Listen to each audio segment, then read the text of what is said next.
Hello guys, నా పేరు Maitram. Welcome to my channel. మన ఛానల్ సబ్స్క్రైబ్ చేసుకోకపోతే ఇప్పుడు సబ్స్క్రైబ్ చేసుకోండి. పక్కనే ఉన్న బెల్ ఐకాన్ రిచ్ ఆల్లో పెట్టుకోండి. నా ఫర్దర్స్ మిస్ అవ్వకుండా చూడొచ్చు. చాలా మంది చూస్తున్నారు కానీ సబ్స్క్రైబ్ చేసుకోవట్లా. So please try to subscribe and click the bell icon also. So Dhurandhar 2 cinema ఎంత భారీ స్థాయిలో సక్సెస్ అయిందో మనకు అందరికీ తెలుసు. అండ్ ఆ సక్సెస్ని కొంతమంది చూడలేకపోతున్నారు, ఓర్చుకోలేకపోతున్నారు అనేది కూడా మనకు ఐడియా ఉంది. అండ్ దాంట్లో అలా ఓర్చుకోలేకపోతున్న వాళ్ళ లిస్ట్లో ఒక తమిళ్ డైరెక్టర్ కూడా యాడ్ అయ్యారనమాట. ఇన్ఫ్యాక్ట్ ఆ తమిళ్ డైరెక్టర్ మన దగ్గర కూడా కొద్ది గొప్ప పాపులరే. ఎందుకంటే ఈవెన్ మన యాక్టర్స్ కూడా తమిళ్లో ఎవరితో సినిమా తీయాలని ఉంది అని అంటే వాళ్ళు ఆయన పేరు చెప్తారనమాట. ఎందుకంటే ఆయన రా అండ్ రస్టిక్ సినిమాలు తీస్తాడని చెప్పి, అంటే చాలా రాగా ఎమోషన్స్ని చిత్రీకరిస్తారు. కొన్నిసార్లు మరి ఘోరంగా ఉంటాయిలేండి.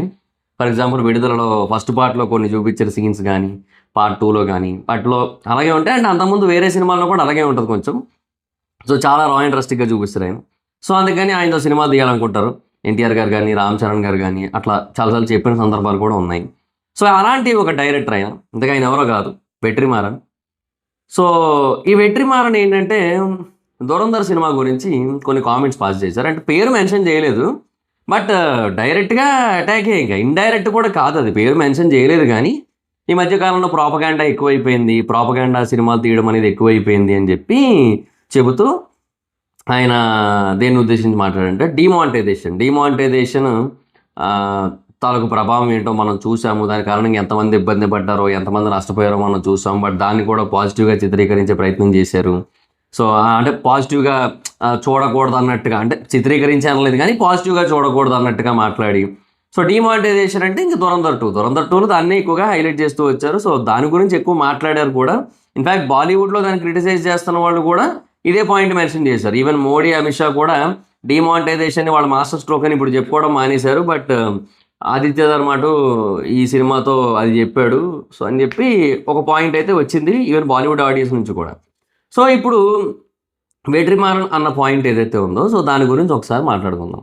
So first of all, demonetization అనేది ప్రాపగాండా అయితే కాదు ఫస్ట్ థింగ్. ఎందుకంటే డిమానిటైజేషన్ గురించి అప్పుడు ఇదే మాట వచ్చింది, ఇప్పుడు అదే మాట వచ్చింది. కాకపోతే అప్పుడు పీపుల్ అందరూ కూడా బ్యాంకులకు వెళ్ళి ఆ డబ్బులు మార్చుకుని ఆ ప్రాసెస్లో ఉండడం వల్ల మోస్ట్ ఆఫ్ ద పీపుల్కి అది అర్థం కాలేదు.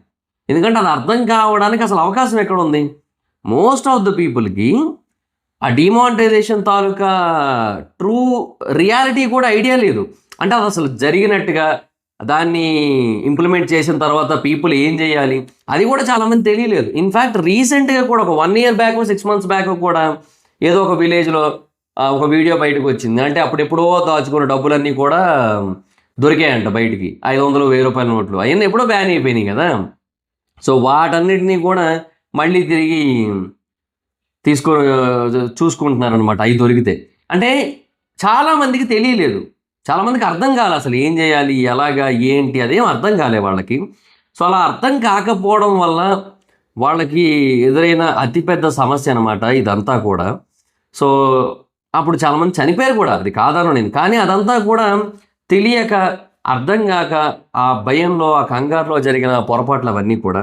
సో దాని కారణంగా చాలామంది అయితే చనిపోయారు. బట్ అప్పుడు కూడా ఈ మాట అయితే వచ్చింది, ఏమనంటే ఇట్ ఈస్ లైక్ వేరే దేశాల నుంచి ఏదైతే ఫేక్ కరెన్సీ భారతదేశంలోకి వస్తుందో దాన్ని ఆపడం కోసం, అలాగే నల్ల డబ్బుని ఆపడం కోసం అని చెప్పి అప్పుడు చెప్పారు. బట్ పీపుల్కి అది అర్థం చేసుకోవడానికి టైం లేదు. ఎందుకంటే జరిగింది ఎప్పుడు 2016లో కాబట్టి. సో ఆ తర్వాత ఇప్పుడు మళ్ళీ ఒక 10 ఏళ్ళు అవుతుంది దగ్గర.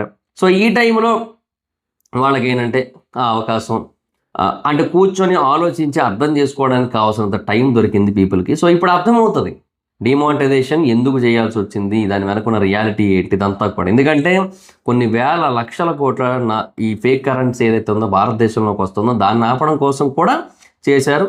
అండ్ అలాగే ఈ బ్లాక్ మనీ ఏదైతే ఉందో దాన్ని కూడా దృష్టిలో పెట్టుకొని చేశారు. అది కూడా కొంతవరకు తగ్గింది అప్పట్లో. సో ఇలాంటివి కొన్ని జరిగాయి. సో నేనేమంటున్నా అంటే డిమానిటైజేషన్ అనేది కంప్లీట్గా బ్యాడ్ థింగ్ అయితే కాదు. దాన్ని వాళ్ళు చేసిన ఉద్దేశం మంచిదే. బట్ దాని కారణంగా పీపుల్ సఫర్ అయ్యారు, కొన్నిసార్లు అవుతారు. ఎందుకంటే ఒక పెద్ద యుద్ధం జరిగినప్పుడు సైనికులు తన ప్రాణాలను అర్పిస్తే తప్పిస్తే ఆ దేశం కాపాడబడదు, రైట్? సో ఇది కూడా అంతే ఒక రకంగా. కాకపోతే ఏంటంటే అలా జరిగి ఉండకూడదు, బట్ జరిగింది. అన్ఫార్చునేట్లీ దానికి మనం ఏం చేయలేం. మనం కూడా యుద్ధం అనేది వచ్చిందంటే మన సైనికులు ప్రాణాలని కోల్పోయి గెలవాలని కోరుకోం కదా. మన సైనికులు మన రాజ్యాన్ని కాపాడాలి, వేరే వాళ్ళ మీద గెలవాలి అనే కోరుకుంటాం. కాకపోతే సైనికుల ప్రాణాలు పోవడం అనేది యుద్ధంలో కామన్. అది కూడా అదే జరిగింది అనుకోవాలి మరి ఇంకా.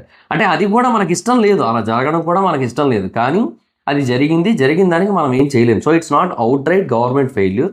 సో అదొక డెసిషన్ వాళ్ళు తీసుకున్నారు అండ్ దాన్ని వాళ్ళు ఇంప్లిమెంట్ చేశారు బాగానే. బట్ కొంతమంది అయితే చనిపోయారు, ఇబ్బంది పడ్డారు చాలామంది, అయితే ఫైనాన్షియల్గా ఇబ్బంది పడ్డారు చాలామంది. సో ఇవన్నీ కూడా జరిగాయి. అండ్ ఆ టైంలో బ్యాంకుల దగ్గరికి వెళ్ళి లైన్లు కాసి బోర్డు తలకే రూపులు అవన్నీ కూడా. సో ఇవన్నీ కూడా జరిగాయి అప్పట్లో. అయితే పాయింట్ ఏంటి ఇక్కడ, ఈ వెట్రిమారన్ అనే పర్సన్ దీన్ని ప్రోపగాండా అని చెప్పి ఒక లేబుల్ వేశారు. యాక్చువల్గా ఇది ఎవరైనా చెప్పొచ్చేమో కానీ ఆయన చెప్పకూడదు, కొంతమంది తమిళ డైరెక్టర్లు చెప్పకూడదు. ఎందుకంటే ఎస్పెషల్లీ వెట్రిమారన్ అస్సలు చెప్పకూడదు.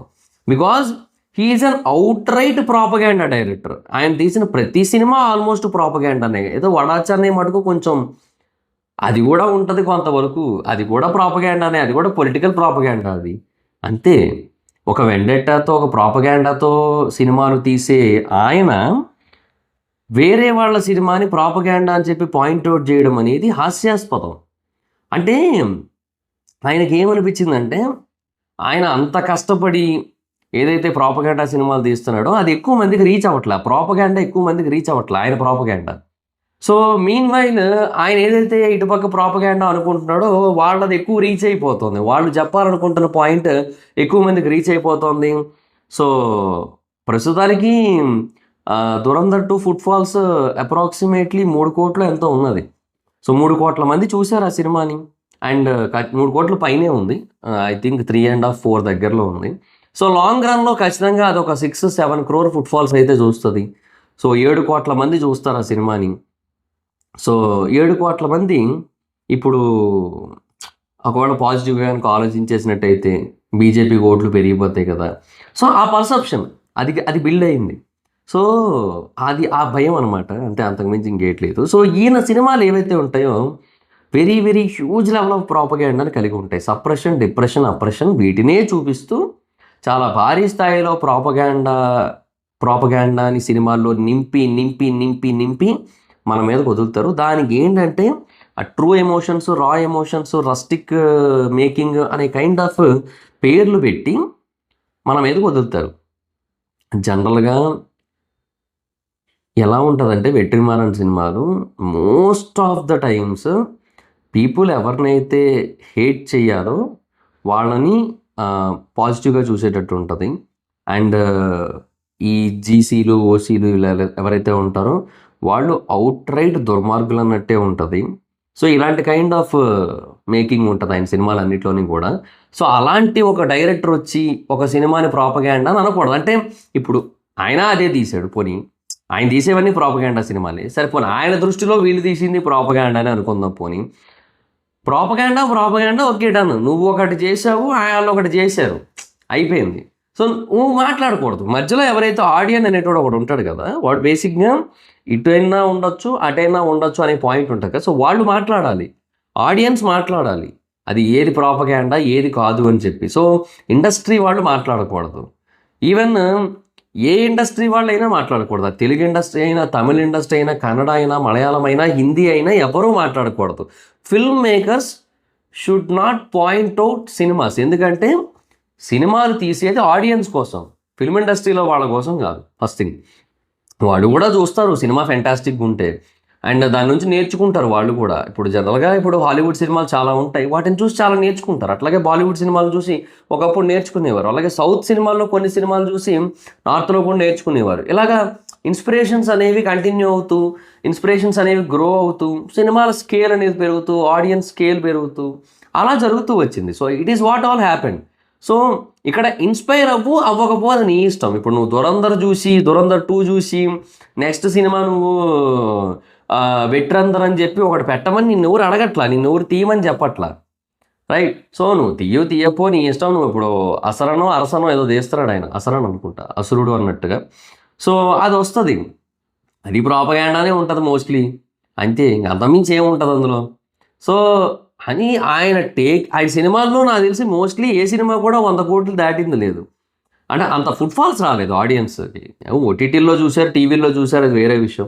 సో ఈయన ఏదైతే ప్రాపగాండా తీస్తాడో అది ఎక్కువ మందికి వెళ్ళక, ఈయన దృష్టిలో ఏదైతే ఈ ప్రాపగాండా ఉందో ఈ ప్రాపగాండా ఎక్కువ మందికి వెళ్ళిపోయి అది బాధ అయిపోతుంది పాపం ఆయనకి. సో తీసుకోలేకపోతున్నాడు. అయ్యయ్యో! ఇప్పుడు నేను చెప్పాలనుకున్నది నాకు వెళ్ళకుండా ఇది వెళ్ళిపోతుంది అని చెప్పి. అది నా ప్రోపగాండా వేస్ట్ అయిపోతుంది. వీళ్ళ ప్రోపగాండా మటుకు ముందుకెళ్ళిపోతుంది. ఆ భ్రమలో ఉన్నాడు ఆయన. అంతే. ఆ ఫ్రస్ట్రేషన్‌లో ఉన్నాడు ఆయన. భ్రమ కూడా కాదు. ఆ ఫ్రస్ట్రేషన్‌లో ఉన్నాడు ఆయన. సో ఒక కైండ్ ఆఫ్ డెల్యూషన్. నేనేమంటానంటే ఇప్పుడు ఈయన ఏదైతే తీస్తున్నాడో సినిమాలు, సో వాటి గురించి కూడా మనం ఎన్నో మాట్లాడొచ్చు. ఎన్నో పాయింట్ ఔట్ చేయొచ్చు. ఎన్నో విషయాలు చెప్పొచ్చు వాటి గురించి కూడా. ఆయన ఏవైతే పాజిటివ్‌గా చూపించే ప్రయత్నం చేశాడో, వాటి పరంగా ఏవైతే దారుణాలు జరిగాయో వాటిని కూడా చూపించొచ్చు. వాటి గురించి కూడా చెప్పొచ్చు మనం.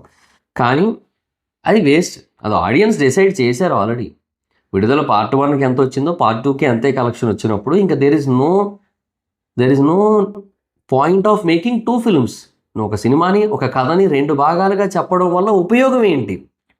పార్ట్ 1కి, పార్ట్ 2కి సిమిలర్ రెస్పాన్స్ ఉంటాయి. పార్ట్ 1 థియేటర్‌లో కొంతమంది చూస్తే, తర్వాత ఓటీటీలో, శాటిలైట్ టీవీలో ఎక్కువ మంది చూస్తే, అది ఎక్కువ మందికి రీచ్ అయితే, సో దట్ పార్ట్ 2 మీద పీపుల్‌కి ఇంట్రెస్ట్ అనేది బాగా బిల్డ్ అయ్యి, పీపుల్ బేసిక్‌గా పార్ట్ 2ని థియేటర్స్‌లో ఎక్కువగా చూస్తారనే కాన్సెప్టే పార్ట్ 2 కాన్సెప్ట్. బాహుబలి స్టార్ట్ చేసింది దీన్ని. బాహుబలి 1, 2, తర్వాత కేజీఎఫ్, తర్వాత పుష్ప, తర్వాత ఇప్పుడు సలార్ ఉంది, నెక్స్ట్ కల్కి ఉంది, నెక్స్ట్ చాలా సినిమాలు అయితే ఉన్నాయన్నమాట. అప్పుడు పుష్ప 3 ఉంది, కేజీఎఫ్ 3 ఉంది, లైక్ త్రీక్వెల్స్ కూడా ఉన్నాయి. సీక్వెల్స్ కాకుండా త్రీక్వెల్స్, 3 భాగాల సినిమాలు కూడా వస్తాయి. యానిమల్ కానీ, యానిమల్ పార్క్, యానిమల్, అది కూడా యానిమల్ పార్క్. అండ్ తర్వాత ఉన్నాయి చాలా సినిమాలు వస్తాయి. బ్రహ్మాస్త్ర కూడా అంతే సిమిలర్. సో ఇప్పుడు బ్రహ్మాస్త్ర పార్ట్ 2 విల్ ఓపెన్ బిగ్ డెఫినెట్గా. అంటే రామాయణ అది కూడా అట్లే వస్తుంది. సో ఇవన్నీ వస్తున్నాయి. There is a chance that the cinemas will rule the Indian cinema. That is for sure. కాకపోతే ఏంటంటే ఈ పార్ట్ 1, పార్ట్ 2 అనేది ఈ విడుదలకి ఏం జరిగింది? ఇవన్నిటికి అలా జరుగుతూ ఉంటే ఏం లేదు. అవునా? సో అదే అంటున్నా ఇక్కడ. సో ఈ విడుదల పార్ట్ 1, పార్ట్ 2 ఏదైతే ఉందో అది చాలా తక్కువ కలెక్ట్ చేసింది. అఫ్కోర్స్ అది పీపుల్కి కూడా అర్థమవుతుంది మెల్లిమెల్లిగా ఆ ప్రోపగాండా అనేది. సో అందుకే ఈవెన్ తమిళనాడులో స్టాలిన్ కొంచెం డౌన్ అయ్యాడు యాక్చువల్లీ. బట్ క్వశ్చన్ ఏంటంటే ఇప్పుడు స్టాలిన్ డౌన్ అవ్వడం, అటు విజయ్ తలపతి ఎంటర్ అవ్వడం ఏమైనా ఏఐడిఎంకేకి అడ్వాంటేజ్ అవుతుందా, బీజేపీకి అడ్వాంటేజ్ అవుతుందా అన్న పాయింట్ కూడా ఉంది అక్కడ తమిళనాడులో. సో ఇవన్నీ నడుస్తూ ఉన్నాయి. తమిళనాడు రాజకీయాలు ఎప్పుడు కూడా కొంచెం ఇంట్రెస్టింగ్గానే ఉంటాయి అందుకని. So this is the point actually. So నేననేది ఏంటంటే వాట్ ఎవర్ ఇట్ ఈస్, మొత్తానికి వెట్రిమారన్ అనే పర్సనే ప్రోపగాండా సినిమాలు తీస్తున్నప్పుడు ఆయన ఇది క్వశ్చన్ చేయకూడదు. ఆయన వేరే దాన్ని ఈవెన్ ఆయన ప్రోపగాండా అని ఫీల్ అయినా కూడా దాన్ని పాయింట్అవుట్ చేయకూడదు. No, you should not. అంతే అంతమించి ఇంకేట్లేదు. సో మనం ఒక మిస్టేక్ చేస్తున్నప్పుడు అవతల వాళ్ళు ఇంకొక మిస్టేక్, అదే కైండ్ ఆఫ్ మిస్టేక్ చేశారని మనకు అనిపించినప్పుడు మనం వాడిని నువ్వు తప్పు చేసావని పాయింట్అవుట్ చేయకూడదు. ఎందుకంటే ఇట్లా పాయింట్అవుట్ చేసేటప్పుడు 3 వేళ్ళు నీ కాసు కనబడుతుంటాయి. ఎందుకంటే అక్కడ ఒకటే ఉంది, నువ్వు ఎన్నో తీసావు కాబట్టి 3 నీ కాసు కనబడుతుంటాయి. అది జరిగింది అక్కడ. ఇది బేసిక్గా ఈ సామెత ఏదైతే ఉందో, ఒక వేలు అవతలని చూపించేటప్పుడు 3 వేళ్ళు మనల్ని చూపిస్తుంటాయి అనేది మర్చిపోకండి అనే మాట ఏదైతే ఉందో, అది వెట్రిమారానికి సూట్ అయినంతలాగా నాకు తెలిసి కమింగ్ డెకేడ్లో ఎవరికి సూట్ కాదేమో అనిపిస్తుంది నాకు ఆయన ఇచ్చిన స్టేట్మెంట్ చూసిన తర్వాత. ఐఎమ్ ఫీలింగ్ లైక్ దట్ అంతే. సో అది guys situation. So that's guys, this the video. Me opinion ఏంటి? వెట్రిమారన్ దురంధర్ 2 గురించి ఏదైతే మాట అన్నారో మీ ఒపీనియన్ ఏంటి దాని మీద అనేది కింద కామెంట్ సెక్షన్లో చెప్పండి. So that's guys. ఈ వీడియో మీకు నచ్చితే లైక్ చేసి ఈ వీడియోని షేర్ చేయండి మీ సోషల్ మీడియా ప్లాట్ఫామ్స్లో, like Facebook, WhatsApp, Twitter, Insta వీటిలో. అండ్ ఎప్పుడో కారణం మన ఛానల్ సబ్స్క్రైబ్ చేసుకోకపోతే ఇప్పుడే సబ్స్క్రైబ్ చేసుకోండి. పక్కన ఉన్న బెల్ ఐకాన్ క్లిక్ చేసి ఆల్లో పెట్టుకోండి. నా ఫర్దర్స్ మిస్ అవ్వకుండా ఉండొచ్చు. చాలా మంది చూస్తున్నారు కానీ సబ్స్క్రైబ్ చేసుకోవట్లా. So please try to subscribe, click the bell icon also. Instagram ID ఎవరు మా ఇద్దరం ఎక్కడ వచ్చి ఫాలో అవచ్చు. Thank you so much. బాగా వీడియో నెక్స్ట్ వీడియో. బై.